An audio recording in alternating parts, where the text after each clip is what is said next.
ready for action.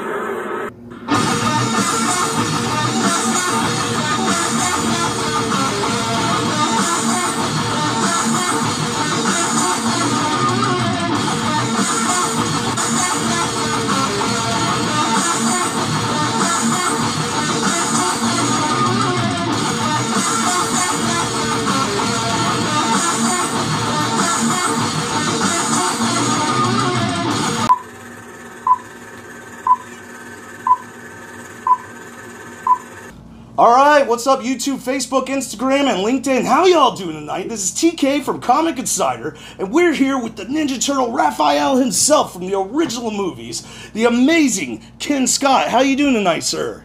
Pretty good, TK. It's good to see you, man.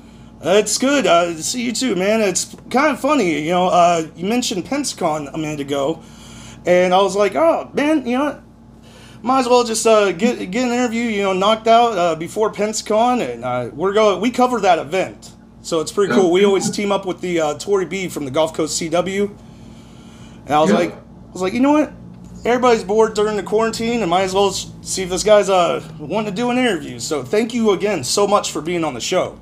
Well, man, it's great to hear from you, TK. I'm certainly excited about coming out to Pensacola and doing PensaCon. I think it's going to be a great time. I know I'm going to be there at least with Judith Hogue from Teenage Mutant Ninja Turtles. So all the Ninja Turtle fans that are out there that want to come hang out, come have a good time with us. And now we're talking today, man. So it's good to be here. Thanks. Yeah, it's awesome, and again, to have you on the show, man. I was always like the Ninja Turtles series, the original video games that came out in 1989, the movies that came out that you were starred in 1990.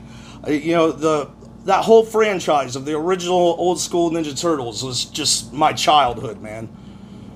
Right on. Yeah. Well, you know, the fact is, it changed the world, and people say to me now, "Hey, there's another Ninja Turtle movie. They're coming back." I'm like, they never left. Ninja Turtles hit the world, and now it's just as much a part of the tapestry of our society as Superman or Spider-Man or anything else.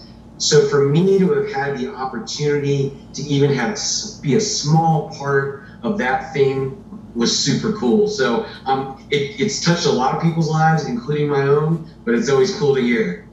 So I got asked, you know, starting out way back then, I mean, the franchise was already a thing because of the comics, the cartoons, and the video games. When you started in this role of playing Raphael, did you ever expect, I mean, the fan base, how much this would have an impact? Well, you know, that's like asking how to make a viral video. I don't think you really know what something's going to do when it goes that big.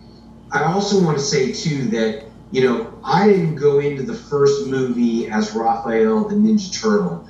I did different things in the Ninja Turtle movies, and in the very first movie, Raphael was played by a guy named Josh Pace, a really great actor who was just recently in The Joker, by the way. He played the Joker's boss.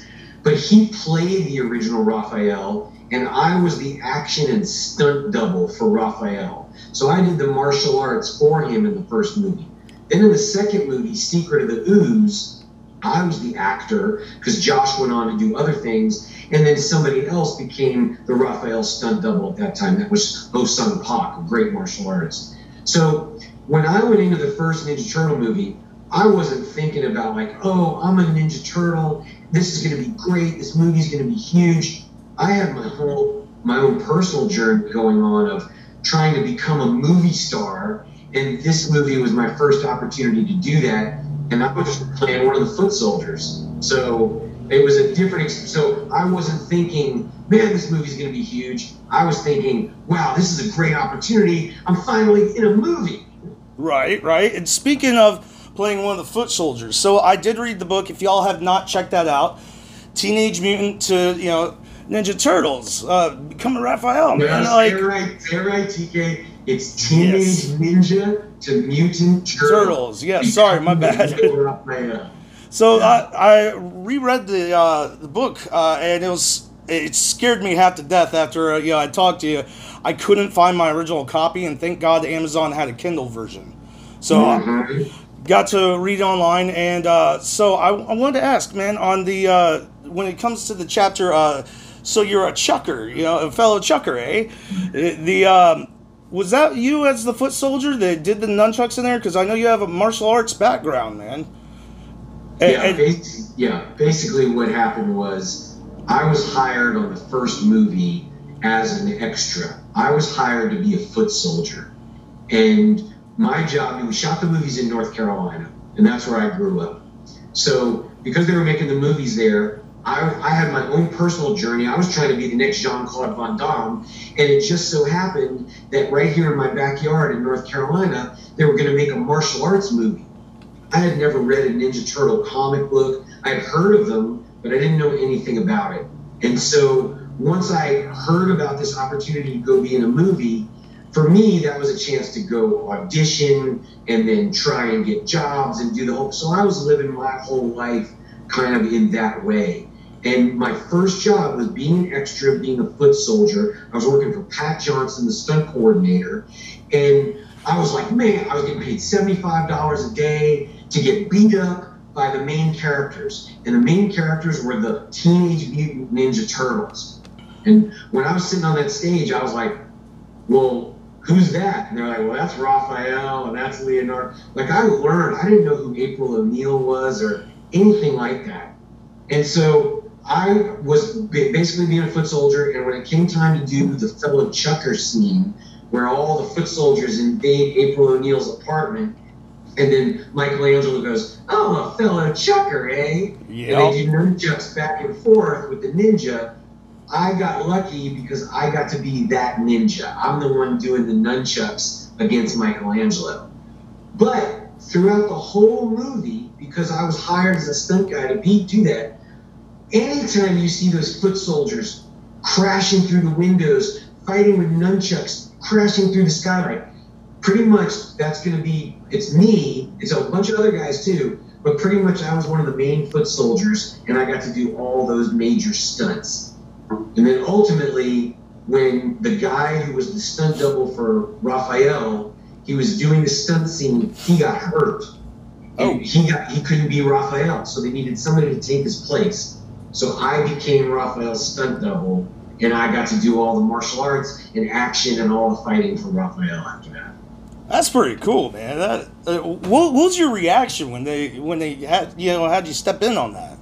I mean, from more than just stunt to, filling in for Raph. Yeah, like I said, and hey, if there's anybody out there that's interested in this story, it's all in this book, Teenage Ninja Mutant Turtle. Make sure to check that out. Yeah, for sure. If you're a true Ninja Turtle fan and a fan of the movies, you're gonna love this book because it's basically my stories about how I went from stunt guy to being Raphael, and then in the second movie, I went from being the stunt Raphael to being the actor Raphael, and all the actors I worked with, and Judith Hogue, and on and on and on. It's just a bunch of great stories about behind the scenes. But the reason it was so important to me is because my dream, ever since I was 12 or 13 years old, was to be an action hero in the movies. I wanted to be the next Jean-Claude Van Damme or Arnold Schwarzenegger or whatever it was. I saw that Chuck Norris was also one of your inspirations for that as well, right? And Bruce Lee? I think anybody who's a martial artist is going to look at Chuck Norris and Jackie Chan and Bruce Lee. They're all going to be people that you aspire to be like because they did it at the highest levels and are still doing it in some ways. So yeah, I wanted to basically be a Ninja Turtle, and I'll be an action hero. And this was my opportunity to get that job and live the whole thing and experience the movies, and it was fantastic. So one thing I did want to ask with the stunt doubles and everything for Raphael to come to life, that was pretty much I was reading in the book that's pretty much almost like a four-man crew for a lot of the part. I mean, the puppeteers, the voice, the stunt, and then the actors itself. I mean, what was that like being on set? I mean, was like the stuff with the making the mouths move, the puppeteers, was that like remote, or was there actually someone standing there like moving it around for some of the talking stuff? Because a lot of people, the newer fans, don't realize CGI wasn't a big thing back then. No, there was no CGI. This was cutting edge technology. They called it puppet tectronics. And one guy would wear a suit, and another guy would be behind him and under him, and he would shove his hand all the way up that guy's ass, and then work the mouth of the turtle. Oh God! No, I know that, but damn. All right. When you're doing a Ninja Turtle in the movie, it takes 4 people to be a Ninja Turtle. It takes one person who's the actor, and that person wears a Ninja Turtle suit with a head on it, and the head has 27 different electronic motors in it that control the mouth and the eyes and the cheeks, everything. And so the actor wears that suit. Off camera, the second guy is a puppeteer. And these are all the guys that used to do the Hensons, the Muppets. Yeah, Sesame Street, right? Yeah, ultimately these guys did Yoda in other movies. But there's off camera, there's guys that have these incredible remote controls, and they're working remote controls, and they're controlling all the face muscles in the turtle head. So it takes 2 guys just to make a turtle walk and talk.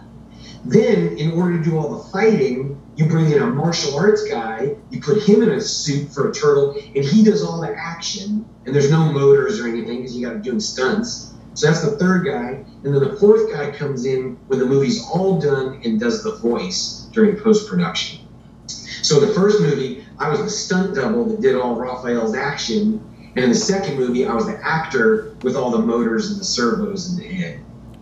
So I got asked when, because can't just only talk about the first movie. When it comes to the second one, Secret of the Ooze, was that kind of a trip? I mean, it's a funny thing, going to Comic-Con events is where we do a lot of our celebrity interviews when it's, there's not a crisis going on. And thank God everything's letting up. We're actually going to go interview about 6 weeks from now, July 18th and 19th at the Huntsville Comic-Con Expo with Kevin Nash.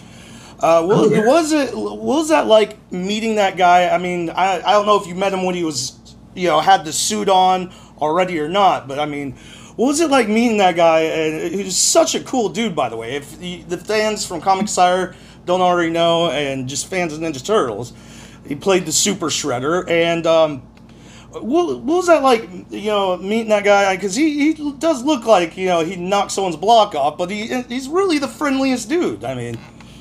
Yeah, I think like so many of those guys, when you meet a lot of professional wrestlers, not all, but a lot of them, they're really just very sweet, nice guys, especially when they're successful at what they do. It was really a thrill to meet Kevin Nash at that point, and this is a long time ago. You're talking about 30 years ago now. Kevin Nash was young. Nobody really knew him as a major, major star at that time. And if you look at pictures of him then, he looks like he's 19 or 20, 21 years old or something. Just a young guy, but super big, right? And he was hired to be the Super Shredder when the Shredder drinks the ooze himself and turns into this big behemoth of a guy. And so they needed a big person to play him. They brought in Kevin Nash. And for me, I was a big wrestling fan. I was an NWA guy. I loved Ric Flair and Ricky Steamboat and all those guys. So I'd heard of Kevin Nash, but again, he was young. And I'm already, in college, so I wasn't watching so much wrestling anymore. But he came in to do it, and I remember a couple of things. I remember one was when we started to work out some of the stunt fighting that we were doing, we did a pass at it, and one of the stunt guys swung a fist at Kevin, and Kevin didn't move. And Pat Johnson said, "Hey, Kevin, I need you. You got to react like you're getting hit." And Kevin goes, "Well, go ahead and hit me." And Pat was like, "Well, no, that's not the way we do it. We don't want to really hit you." And Kevin was like, "Well, no, that's what I'm used to. So go ahead and just give me a little something, and I'll react." So, and it didn't happen, and it was just a short little exchange, but it was really neat to see that part of Kevin as a wrestler working with Pat Johnson, who was a great stunt coordinator, and right then and there sort of teaching him how it works in a movie. So it was super cool to see him. And then when he was around, just being himself, he was a very sweet, nice guy. And there's no other reason for him to have been anything else. He was being treated really well. He was on a movie set. And one of the things they did, because he was such a big guy in the Shredder outfit, the girls in the wardrobe department had some fun with him, and they made him little slippers with like tutu material coming off it, because he couldn't wear his Shredder boots all the time. Right. He had shoes to go back and forth between the dressing room and the set. So they just made him these little dainty slippers. It was really very funny. It was a big Super Shredder in princess slippers. But he was a great guy. Super fun. That's awesome. Since then, I've seen him at a couple of Comic-Cons. And he's very nice. I have a picture where I'm standing with him and Ric Flair on either side of me. We were all at the same Comic-Con, and that was a great time. So it was a great experience working with Kevin Nash. And then it was super cool to see him go on after that to do all the great things that he's done in wrestling.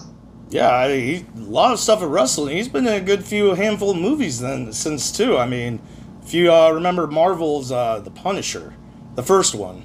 Or, actually, I want to say the second one, because they had Dolph Lundgren in the 80s play him.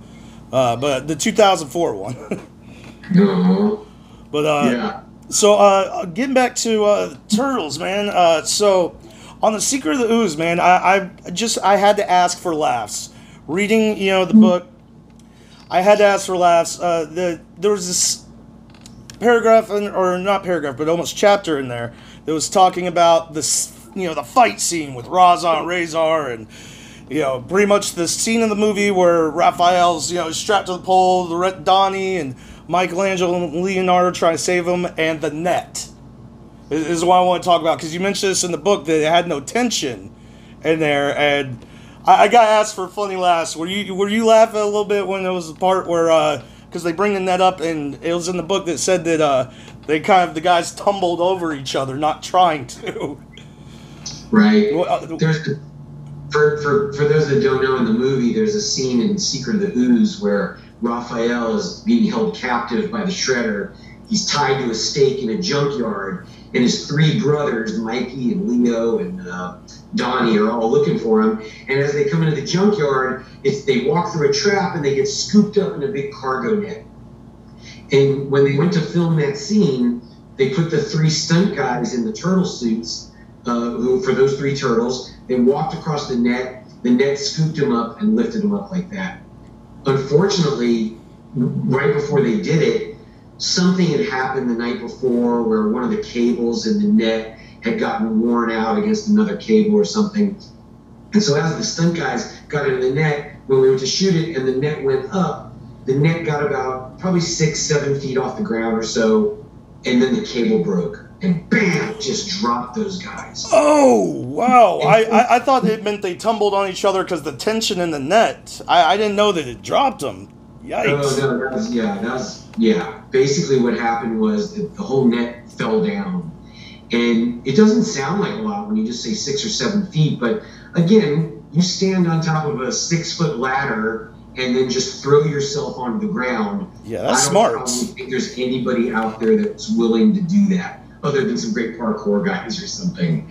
So, and these guys were blind. They couldn't see anything. They were in turtle costumes, suspended in a net, just hanging there, and the net broke and dropped them to the ground. And when they did, unfortunately, nobody was, life-threateningly hurt, but Stephen Ho, who was one of the stunt doubles for Donatello, he got his foot severely injured in that, and had to get surgery and all that. And Nick Palma, who was the stunt double for Michelangelo, he went down, and I believe he experienced some back issues. So anyway, it was just not a great circumstance. But to see those guys go through that, no, I never once thought, I'm glad I'm not in that. I was just... Yeah, originally when I read the book, I thought it was when it said tumbling, I thought it was because the tension in the net, they rolled over on each other or something. I didn't know that they dropped. Basically what happened was, when they first picked up the net, the guys all just kind of bunched up together. So in order to spread them out, they reinforced the net with some steel pipe. And that steel pipe is what landed on one of the guys, Stephen Ho's foot, and hurt it when it came down. So it was an unfortunate accident. Damn, man. That was, sorry, that threw me off, because I thought they just rolled on each other when the net got pulled up, and man, ow. Let's moving on. My bad. I would not have asked that question if I knew that they actually dropped and got hurt. Look, everybody's healed. It's all good, man. And all those stories are available from Teenage Ninja to Mutant Turtle, available on Amazon, and it's only $9.99 for the 30th anniversary right now. You can get it on Amazon. Well, I gotta ask. So, are you gonna have copies of this when you're out Pensacon for 2021, by any chance? Oh yeah, absolutely. It's always fun to meet people and tell the stories, and this book is filled with stories of that people at Comic Cons always ask and want to know, and we sit around and talk and party into the night and tell these stories. So yeah, I bring a bunch of books with me and hang out with people and take pictures and sign them. It's a great time. I always have a great time at cons. It's a lot of fun. I hear that, man. I am missing the whole Comic Con circuit right now. I mean, thankfully to all my celebrity, friends, and thank you so much again for being on the show, because when this all happened, I honestly, I was terrified. YouTube doesn't pay that much, anything like that, so our main income is from when we go cover celebrity interviews at Comic Cons, and I thought it was over. I put up a post on Facebook, reaching out to some of my celebrity friends, thinking maybe 4 or 5 people would hit me up, and like over 30 of my celebrity friends hit me up. It's like, yeah, man, whenever you want to do an interview, and I was just like, oh, thank God, man. Right on. Well, I'm super glad to be here, man. So it's great to talk to you. Yeah, man. Once again, I'm gonna have to catch up at Pensacon, man. That's gonna be. Have you been to the Pensacola, the Pensacola area for Comic Cons before, or is this gonna be one of the first times? I rolled through Pensacola once when I was in college, but I didn't spend much time there, and I've never been there for a con. So this will be my first experience. I'm an East Coast guy. I grew up in North Carolina, spent my spring breaks down in the Florida area, and got friends and all that from there. So once I get to Pensacola, I get it. I'm looking forward to being there. Oh, it's a fun event. I mean, last year I think there was almost 40,000 people at this event. This year there was like 30-something, and that took on like right before the whole, like 2 weeks before the crisis. Yeah. But that's a big con, 40,000 people. Yeah, it's pretty crazy. But the one good thing, just so you know, it's a lot of the area is like merchandise, all that. They hold it on the bottom floor, and so it's they got a really good pattern for circulation for so many groups, don't get pretty much traffic in a Comic-Con, that you'll see at a lot of events. So love it, man. Comic-Cons are a great time. They're a lot of fun, man. I have a good time because I get to travel to new cities and I meet new people. We have an instant connection because of the Ninja Turtles, or if people know me from Showdown, which is another film that I did. If people have that kind of connection, you instantly have like a bond, and you can just sit there and talk and hang out. And it's like a weekend of great friends, and I get to party through the weekend and hang out and meet new people and all that kind of stuff. It's really a good time, man. And everybody walks away with good memories and good photos and all that kind of stuff. So I always have a good time, man. And I always like to walk the aisles at least once or twice before the con's over, and I go look at every vendor's table. I look at everything that's there because I think all that stuff is super cool. Oh man, Pensacon, they always got the greatest stuff. I would not be surprised if they had, just because you're showing up at this event, that if they had tons of Ninja Turtle merch. So. Hey, well, tell the people there what a lot of guys don't think of is make sure you have Raphael Funko Pops or whatever they are, right? Right. Yeah, there's the dealers who carry those Funko Pops. They never bring enough Raphaels. If you have Raphaels when I'm there, you'll sell Funko Pops. Oh, dude, I'll make sure to hit up Mike Inslee and Julio Diaz on that, man. The CEO and CFO. Yeah. Yeah. Charlie's got 3 Funko Pops, and we'll set them up, and they can sell them and do whatever.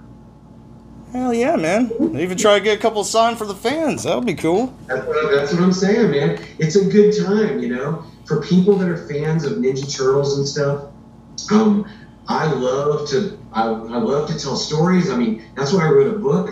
I love to hang out. I love to do all that stuff and share it. And people love the autographs and the pictures. And it brings so much happiness to so many people. It makes me happy. It makes the fans happy. It makes everybody. It makes the con promoters happy. It's just a really good time, and I love doing it. And I give great panel.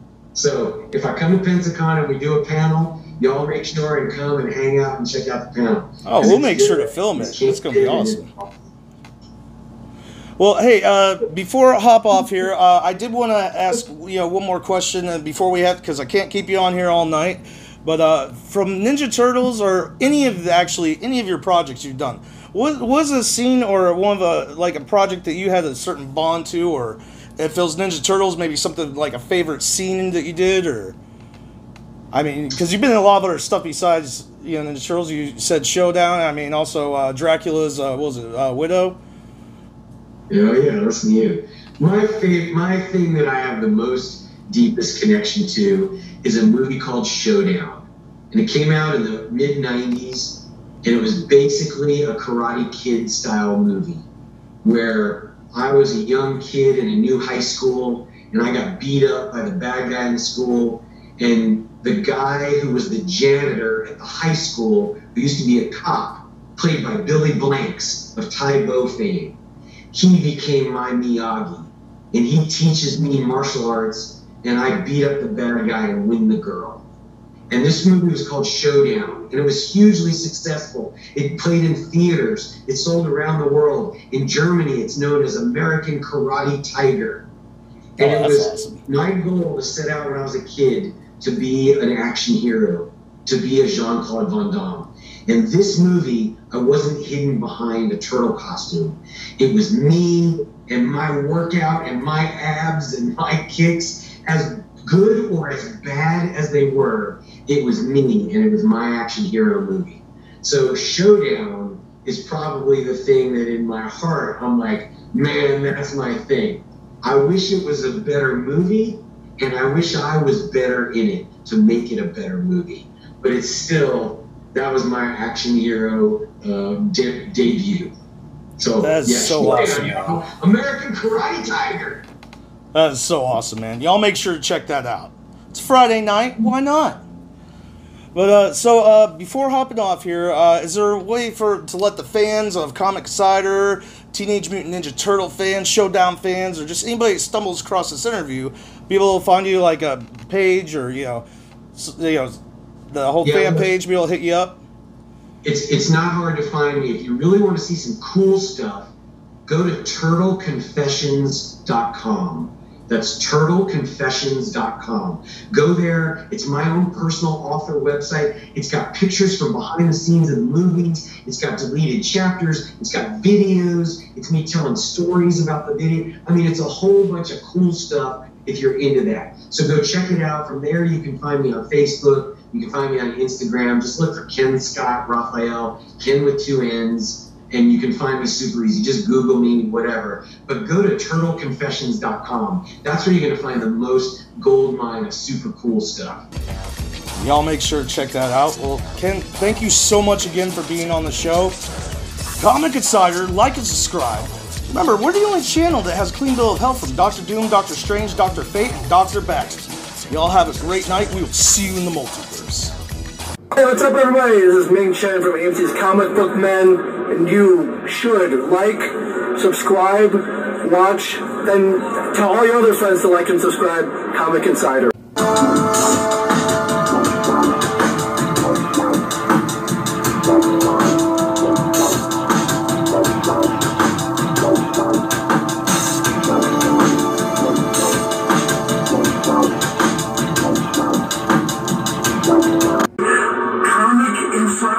You better be watching it. Yes, I will. Yeah, I will. I'll let you down and find you. I've trained you. You better be watching. Comic Insider.